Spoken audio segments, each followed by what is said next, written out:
আন্দোলন, সংঘাত, সহিংসতা এবং কারফিউর মধ্যে দেশের পরিবহন খাতের নাজুক অবস্থা।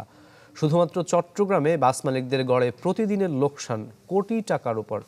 অনেক মালিক ব্যাংকের কিস্তি পরিশোধে নিয়ে পড়েছেন মহা দুশ্চিন্তায়।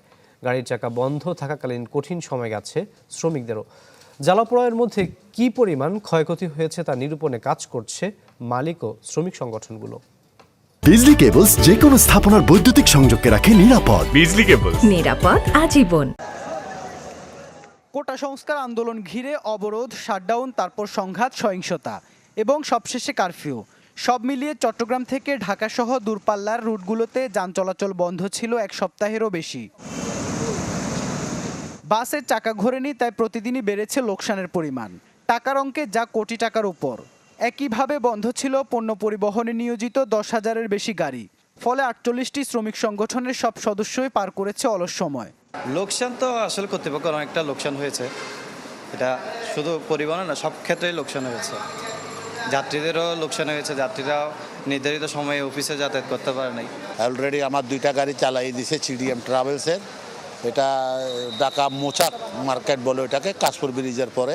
যান বাজি রেখে আমাদের ড্রাইভার সহযোগী তারা গাড়ি চালানোর চেষ্টা করছি আমরা, কিন্তু তারপর আমরা দেখছি অনেক গাড়ি ক্ষতিগ্রস্ত হয়েছি।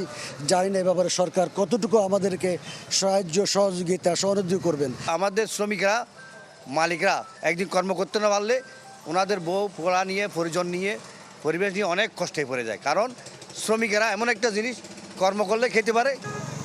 এখন ক্ষতি নিরূপণ করছেন মালিকরা। তারা বলছেন 2013-14 সালের ক্ষতি এখনও পুষিয়ে উঠতে পারেনি অনেকে। এর মধ্যে নতুন সংঘাত, সহিংসতার মধ্যে পড়ে এবার লোকসানে অনেকেই পরিশোধ করতে পারবে না গাড়ির ব্যাংক ঋণ। যাদের ইনস্টলমেন্ট শোধ করতে পারবে না, একটু এখানে যাতে সহযোগিতা দেয়। সহযোগিতা বলতে একটু সময় যাতে কোম্পানিদেরকে একটু বর্ধিত করার জন্য বা একটু সহনীয় বজায় রাখার জন্য সুযোগটা প্রদান, সময়টা প্রদান। আবার যদি সচরাচর হয়, ওই সচরাচর হওয়ার পরে যাতে আমরা নিজেরাই দিয়ে দেব।